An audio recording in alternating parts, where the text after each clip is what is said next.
Je commence à en avoir ras le cul de cette affaire-là, moi. Ras le cul. On a autre chose à foutre, hein, d'accord? Alors maintenant, soit vous rentrez dans les rangs, soit vous y sortez, mais vous y sortez pour de bon. Moi, j'ai rien à reprocher, j'ai toujours été humaine. Si j'ai agi lundi dernier, faites calmer le jeu à vos copines, à vos amis qui vous manipulent. Faites calmer le jeu. Allez, s'il te plaît, là. À qui? Mais à qui? J'ai plein de courriers. Plein de courriers. Ouais, Et vous pouvez me les montrer?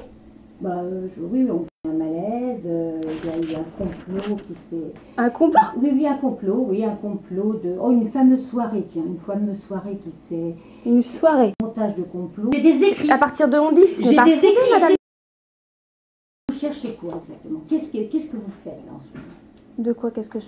j'essaye à travailler le mieux que je peux. Non, vous faites du sabotage. Du Comment sabotage ça? de salariés. En quoi je fais du sabotage de salariés? À quoi vous jouez? C'est ce que j'ai du mal à comprendre. De quoi? À quoi vous jouez? Pourquoi alors? Tu sais bien, les fillettes l'ont écrit, hein. Il y a des témoins? Oui. Et ils vont affirmer que j'ai dit Oui, quoi? Ils m'ont écrit, oh là là. Vous les avez les papiers? Vous avez les papiers? On va vous montrer ça en temps et en heure. Vous pouvez me les envoyer en accusé de réception, s'il vous plaît. Oui. C'est grave, vous la prenez à la légère, mais la situation est très grave. La prenne, madame?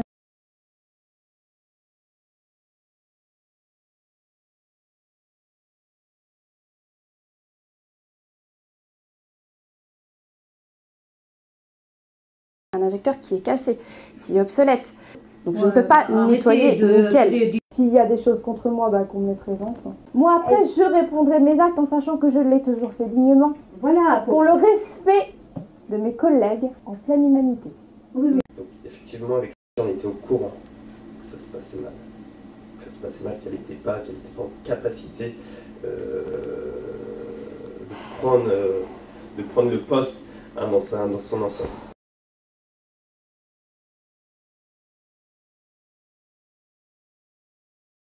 On m'a quand même prévenu. Allez, au revoir.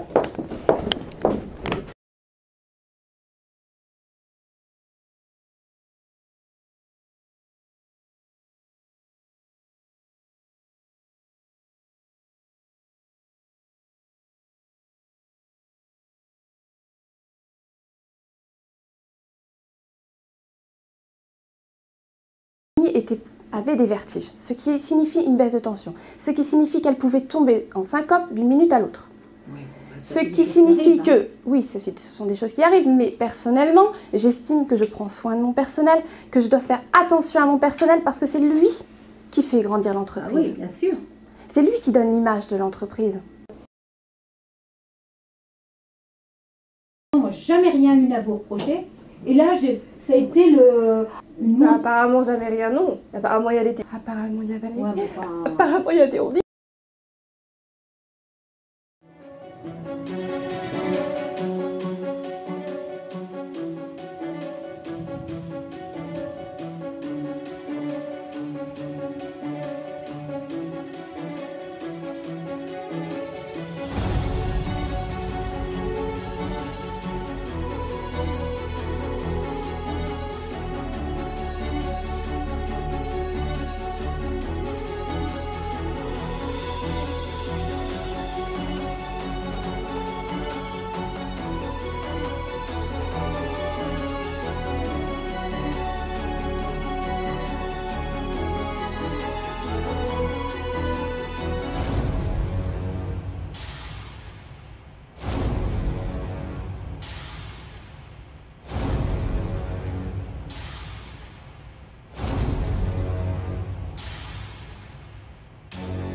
Elle était en GSP quand elle a fait son bac sur Clermont-Ferrand.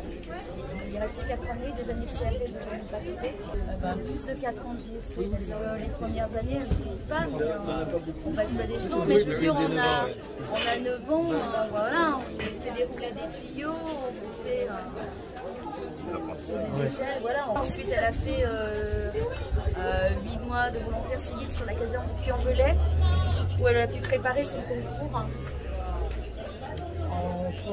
Voilà, c'était une de ses dernières saisons avant qu'elle rentre en... Non, après elle est partie, pardon, 6 mois à Tignes. Ouais.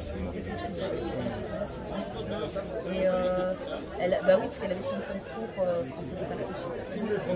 Après, il faut savoir que chez les pompiers, chez sa caserne, donc je lui ai envoyé des centaines de courriers de réponses négatives. C'est une fille en plus, donc les recrutements, elle en a passé, donc elle s'est remise tout le temps en question, que j'aime du sport, etc. On met sa vie entre parenthèses pour au cas où on l'appelle. Finalement, le poste va être décroché sur Angers. Voilà.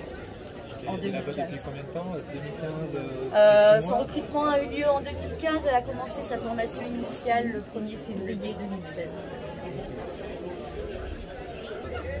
Ah mais elle était enchantée, elle avait décroché son poste, enfin, c'était... On avait fait la fête. Oui, elle nous avait offert à voir c'était son départ, changer, elle était enchantée.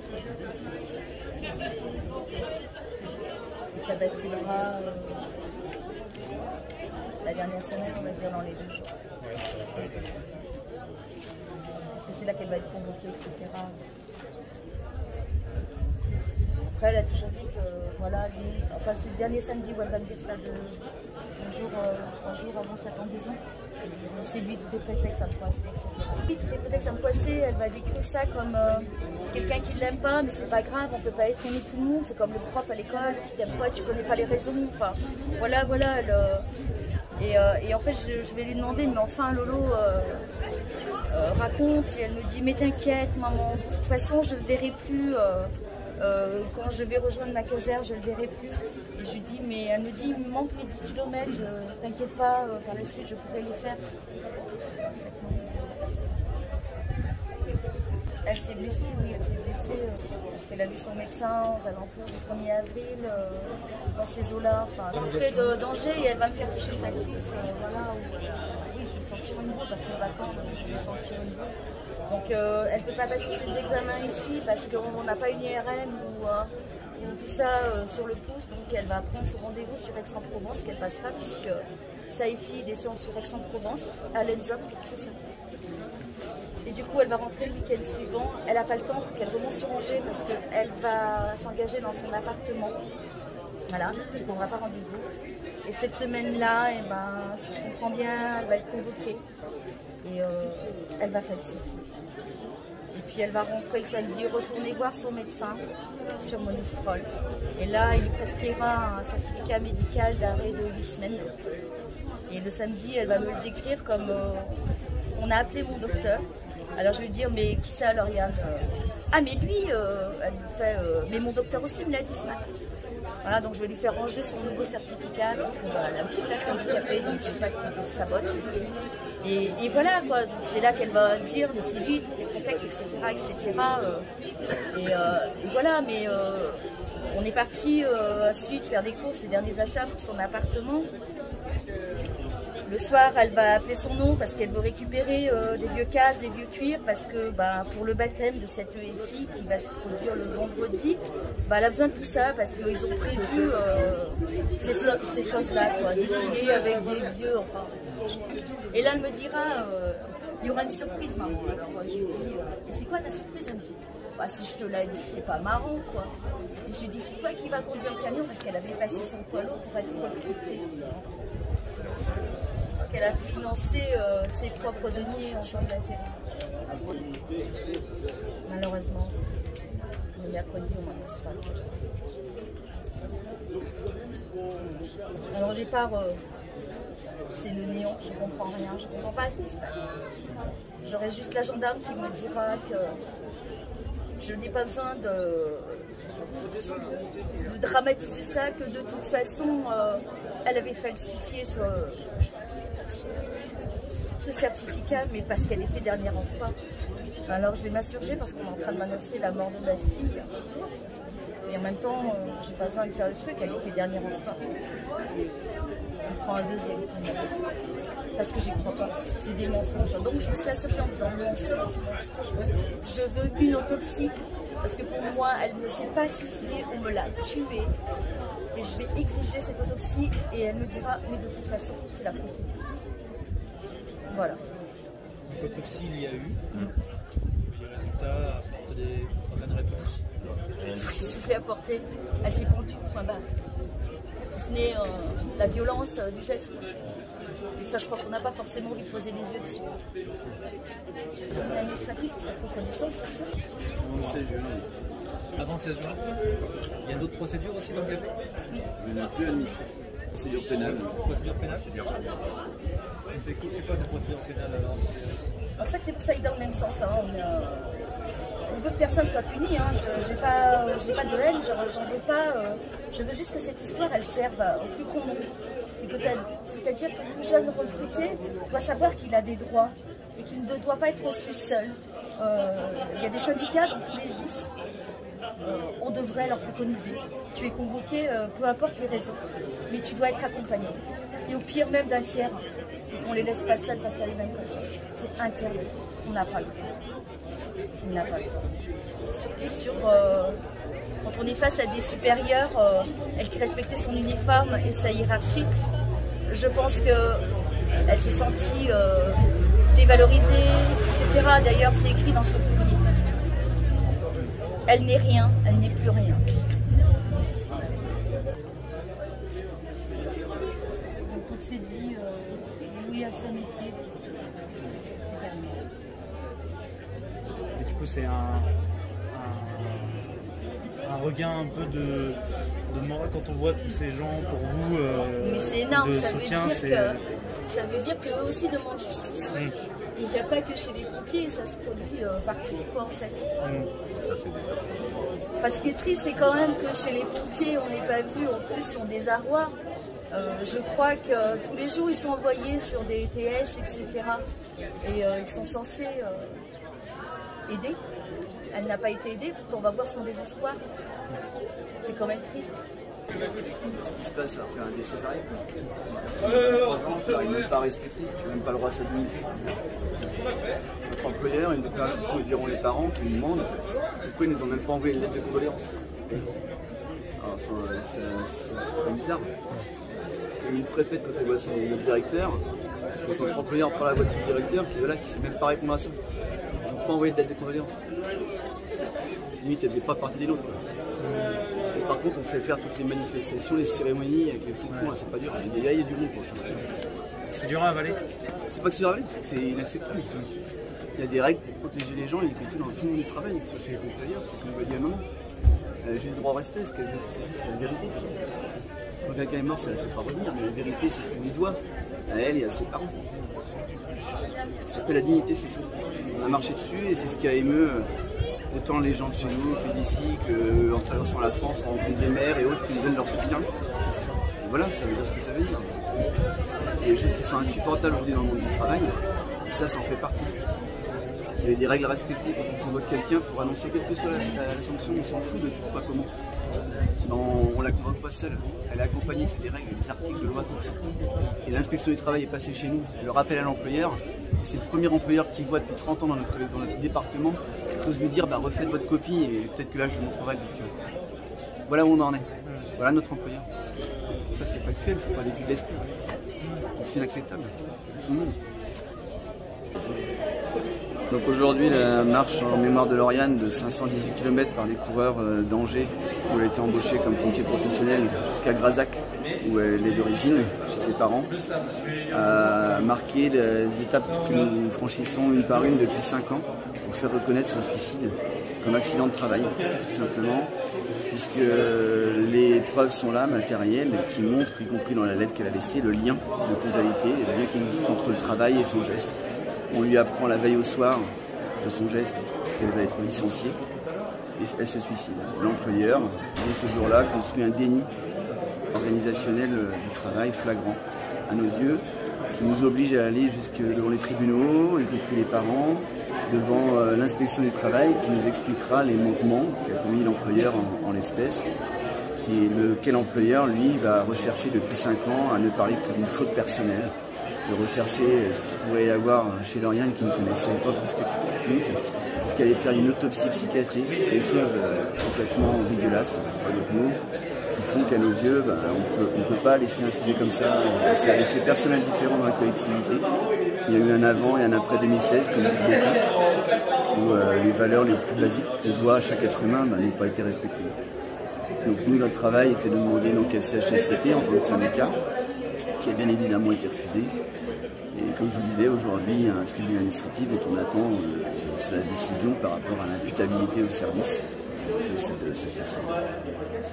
Et le maire, justement, a décidé d'aider, mais conjointement avec les administrés, c'est bien ça? Le malaise qu'il y a dans toutes les administrations aujourd'hui est flagrant, ne serait-ce que par ce type de solidarité, comme le maire de la commune qui a versé, voté donc en conseil municipal et verse une aide aux parents l'équivalent d'1 € par habitant, mais qui symboliquement montre à quel point, y compris d'autres représentants de l'État, qui portent les valeurs de la République, soutiennent une famille qui s'attaque contre une autre administration, qui montre bien qu'il y a un malaise profond dans la façon de manager, comme on dit, les êtres humains au travail, qui est aujourd'hui tout simplement inacceptable.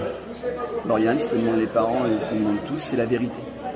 Depuis qu'on pose des questions et qu'on enquête sur ce qui s'est passé, parce qu'on n'a pas le choix, les gens viennent vers nous, on s'aperçoit de mensonges éhontés. Jusqu'à nous dire que ce qui est écrit dans la lettre qu'a laissée Lauriane, c'est ceci, cela, et une fois qu'on voit la lettre, c'est faux. C'est des choses hallucinantes. Un employeur qui ose, par la voix de son directeur ou peu importe qui, mentir sur la lettre laissée par quelqu'un qui suit ça. En l'occurrence, une femme de 23 ans. Donc oui, se battre pour sa dignité, c'est juste une obligation finalement. Sa dignité, c'est finalement le symbole de cette marche. Exactement. Les parents ont besoin de ça, c'est avant tout pour eux. Ses frères et sœurs, la collectivité dans laquelle elle a travaillé, tous les agents qui viennent nous voir, ils ne peuvent pas supporter ce qui s'est passé. Ils ont besoin que la vérité soit dite et que la dignité soit rendue à Lauriane et sa famille.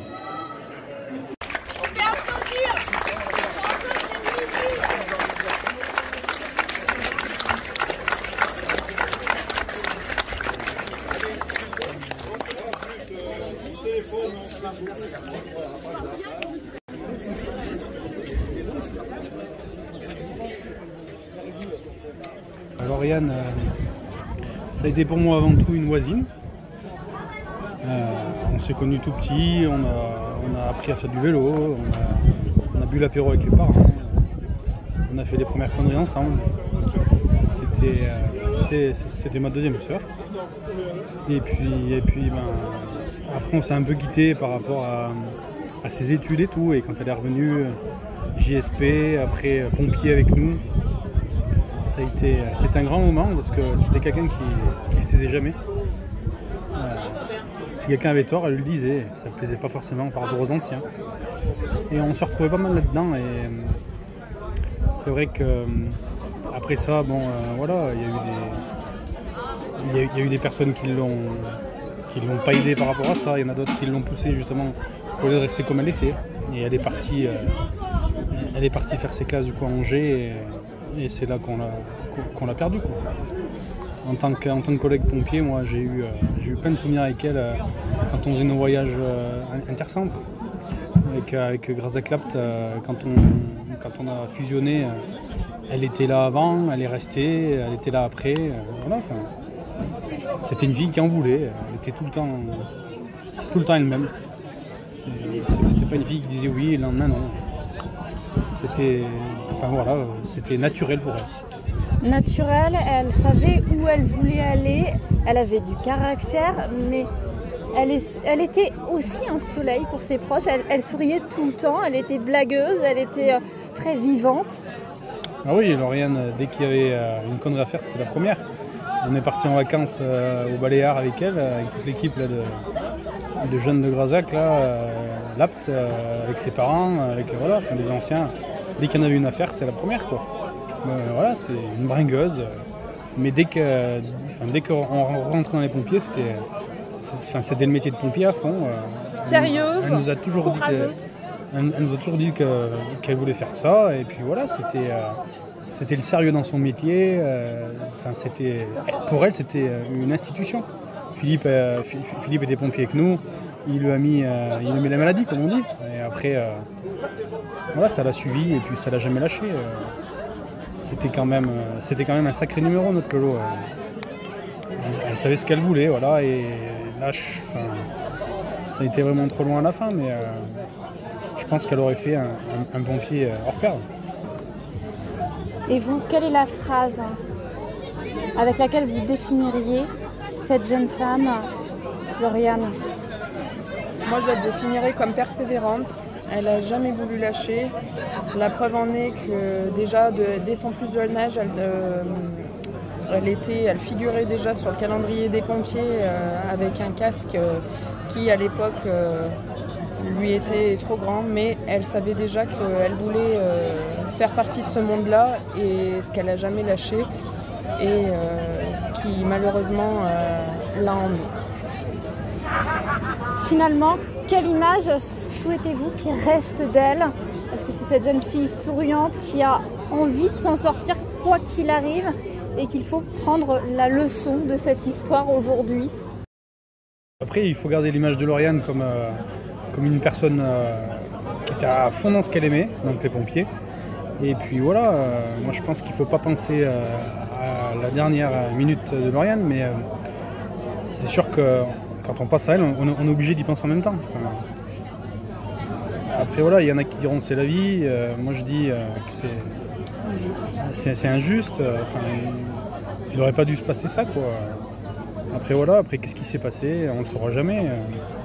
C'est pour ça on espère le savoir, mais... C'est pour ça que vous demandez aujourd'hui que ça soit éclairci, que la justice intervienne pour essayer de comprendre. Ben oui, c'est sûr. Après, on aimerait bien comprendre, nous, et puis surtout sa famille, quoi, parce que finir comme ça à son âge, c'est pas normal, quoi. Surtout quand on fait quelque chose qu'on aime, ça devrait pas exister.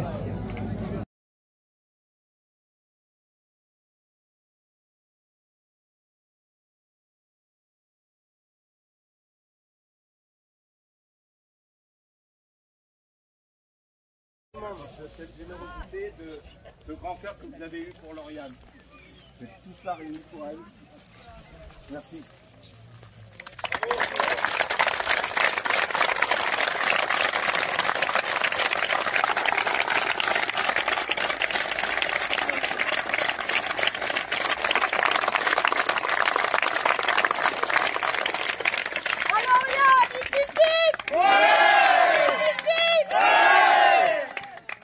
Moi aussi, je tenais à remercier tout le monde d'avoir répondu présent. Là, c'est juste énorme tout ce que vous faites pour nous, et d'être tous là, c'est juste incroyable. Et pour tous les gars d'Angers, merci encore de m'avoir accueilli comme ça. J'ai eu une aventure mais extra avec vous. Vous êtes vraiment au top. Je me suis marré. J'avais bien chié avec vous aussi. Mais génial. Franchement, au top, c'était top. Merci encore.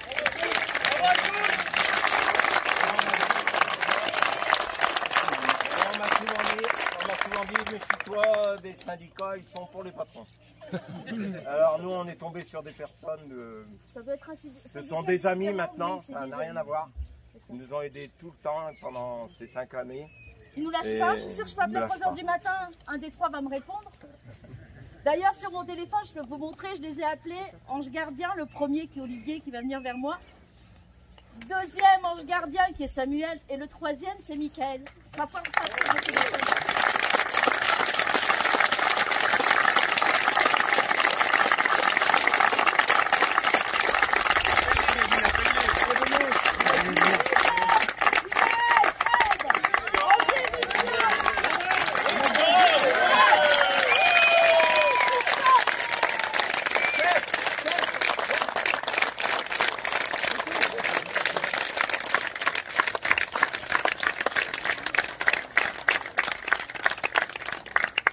Je vous présente les meilleurs, Christophe.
Bonjour, je m'appelle Evelyne Amaglio, je suis la maman de Lauriane qui s'est suicidée le 20 avril 2016 suite à un licenciement en fait. Dans le cadre des sapeurs-pompiers, elle a avoué sa vie à ce métier-là et en 2 jours, sa vie bascule. Aujourd'hui, il y a une affaire qui est en cours par rapport à ça? Oui, l'affaire est en cours. Pour l'instant, on attend d'ici 15 jours une décision du TA. En fait, ce qui nous importe le plus, c'est qu'elle soit reconnue en accident du travail. Voilà, c'est l'essentiel pour nous. Et avant tout, c'est pour dénoncer ce qui peut se passer, que les jeunes sachent que ils ont des droits, ces grandes institutions ont des devoirs et que tout cela ne doit pas être bafoué. Concrètement, vous, quel est le souvenir que vous gardez de Lauriane? Hier, on parlait de cette maman qui vous avait abordé et qui vous avait expliqué que votre fille avait sauvé son fils. Quel souvenir conservez-vous d'elle? Lauriane est une jeune fille joyeuse, pleine de vie. Elle va vouer sa vie à ce métier. Ça va commencer à l'âge de 5 ans, où elle dira « je veux être un grand pompier ». Forcément, comme tout enfant, on prend pas ces choses-là au sérieux. Sauf que Lauriane, tout au long de cette vie, va ne parler que de pompier. Elle voudra être que pompier. Et puis si je ne suis pas pompier, je serai rien. C'est les mots qu'elle emploie souvent. Et qu'elle termine sa vie suite à de la négligence de la part d'une telle institution nous effondre parce que, en fait, en la licenciant, c'est exactement ça, on va me la tuer quelque part, même si son geste définitif lui appartient. Un geste définitif, mais avant ce geste, cette jeune fille, comment était-elle? Qu'est-ce qu'elle apportait à ses proches, à ses frères, sœurs, à ses parents? Lauriane, c'était la gaieté incarnée, bonne vivante, toujours en train de rire, toujours le sourire, enfin voilà, elle porte toujours cette banane-là. Puis c'est quelqu'un de généreux, elle est capable de se mettre en 4, elle va intervenir sur un jeune homme qui se fait massacrer un soir sur une rixe. D'ailleurs, elle va prendre un coup de poing pour l'avoir défendu. Ce jour-là, elle est de garde, donc le bip va sonner. Effectivement, c'est ce jeune homme qui vont ramasser sur le bord d'un trottoir parce qu'il est à bout et parce qu'il a pris des coups. Donc elle va l'évacuer sur l'hôpital le plus proche de chez nous. Et elle se rendra compte qu'il lui manque une chaussure. Et le lendemain, elle prendra son véhicule personnel pour aller récupérer ses affaires, chercher là où il y a la rixe et elle récupérera ses cigarettes et sa chaussure qu'elle lui emmènera au centre hospitalier. Je crois que la plus belle chose et de grands regrets, c'est de ne pas avoir levé les yeux. C'est que le jour de ses obsèques, une maman me prendra dans ses bras et me dira « Merci madame, votre fille a sauvé mon fils. » Je ne sais pas qui elle est, ni ce qu'a fait Lauriane, mais en tout cas c'était très poignant et mon grand regret c'est de ne pas avoir été capable de lever les yeux. C'était difficile pour vous d'enterrer votre fille, mais de savoir qu'elle avait sauvé des vies. Et savoir qu'elle avait sauvé des vies, je le savais. Je savais que si elle voyait quelqu'un de mal, c'est arrivé dans le cadre où elle entraînait les JSP, où il y avait un gosse qui se sentait désemparé parce que quelqu'un d'autre l'avait blâmé sur sa façon de fonctionner. Elle avait pris son pareil, elle était allée chez lui en l'encourageant, en lui disant non, on n'abandonne pas, c'est pas grave, t'inquiète pas, c'est pas parce que lui pense ça de toi que tu es forcément celui-là, et fais-moi confiance, reviens. Et en fait, ce jeune homme avait continué ses JSP. Une jeune femme forte, toujours digne. Ouais, très forte. C'est pour sa mémoire justement que vous luttez, qu'a eu lieu ce périple de Angers à ici. On l'a vu, une émotion très forte entre cette équipe de sapeurs-pompiers et vous. C'est énorme. Hier, c'est symbole de paix pour moi, dans mon cœur. C'est que même si j'ai ramené le corps de ma fille il y a 5 ans, je ne l'ai pas réellement ramené. J'ai juste ramené son corps. Ce geste, cette course, c'est les pompiers, c'est toute sa vie. Donc il n'y a qu'eux qui pouvaient me la ramener. Effectivement, hier, dans toute cette émotion, c'est ce sentiment de paix que j'ai ressenti, c'est on me la ramène. Même si c'est pas physiquement, c'est moralement et ça prend une place énorme. Finalement, l'amour qu'elle porte l'emporte sur cette tragique histoire. Oui. Oui. La seule chose que je veux, c'est cette reconnaissance pour elle. C'est j'ai voué ma vie aux pompiers. Je suis partie parce que c'était à cause des pompiers. Mais enfin, pour moi, c'est une certitude, je la connaissais bien. Se suicider pour ce métier, elle a gagné. Elle a gagné parce qu'elle savait que derrière, nous n'allions pas rester là. Et que de cette chose-là, il fallait qu'on en fasse quelque chose. Notre plus grande envie, c'était que ce soit diffusé par un large public et surtout que le nom de Lauriane soit porté. Il a été porté sur 518 km à peu près et ça, c'est énorme. Ça veut dire que un maximum de personnes sont au courant de ces choses-là. L'histoire est racontée, re-racontée et c'est notre plus grande victoire. Que les gens soient au courant, que son nom porte ce symbole de tout n'est pas fini dans ce bas monde, il y a des choses à faire bouger. Lauriane, certes, ne reviendra pas, mais je crois qu'elle gagne de par le respect, ça a été encore montré hier, de qui elle était, parce que tous ces gens qui nous entouraient, c'est des gens qui l'ont connue, côtoyée, et ça, c'est le plus grand respect par rapport à elle, par rapport à cette carrière. C'est ouais, c'est ce qu'on lui doit, c'est ce qu'on lui doit. En sa mémoire. En sa mémoire. Et pour qu'elle vive au travers de ses valeurs et de cette dignité. Ah mais complètement, voilà ce nom, j'espère que les gens, les pompiers, dans un futur, en feront quelque chose. Hein. Le prénom Lauriane sur Angers, je crois qu'il est banni. Certains ne le supportent pas, d'autres le brandissent. En tout état de cause, son prénom fait le tour de France et ça c'est chouette. Quand je vois toutes ces questions, tous ces pompiers en désarroi, finalement Lauriane n'est pas un cas isolé. Je vais le découvrir au fur et à mesure des années qui vont passer et je vais me dire mais j'étais loin d'imaginer qu'il y avait une telle souffrance chez les pompiers. On parle de police, on parle de gendarmerie, mais on ne parle pas de pompiers. Elle met la lumière là où il faut aujourd'hui. Oui, oui. Je crois qu'elle a gagné. Elle a gagné le fait de « je fous le bordel ».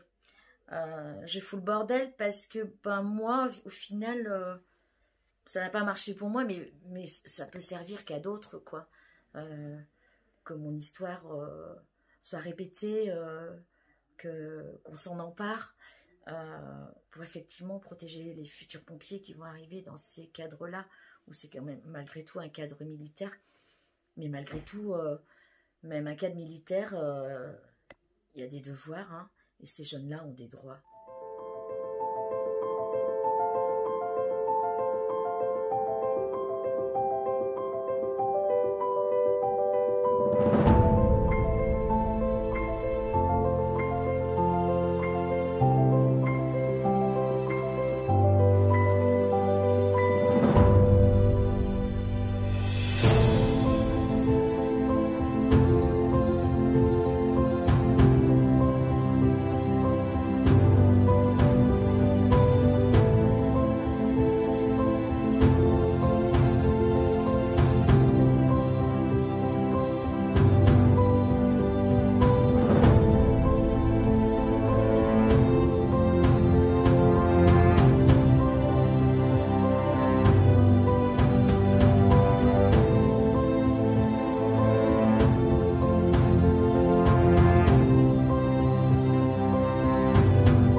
Thank you.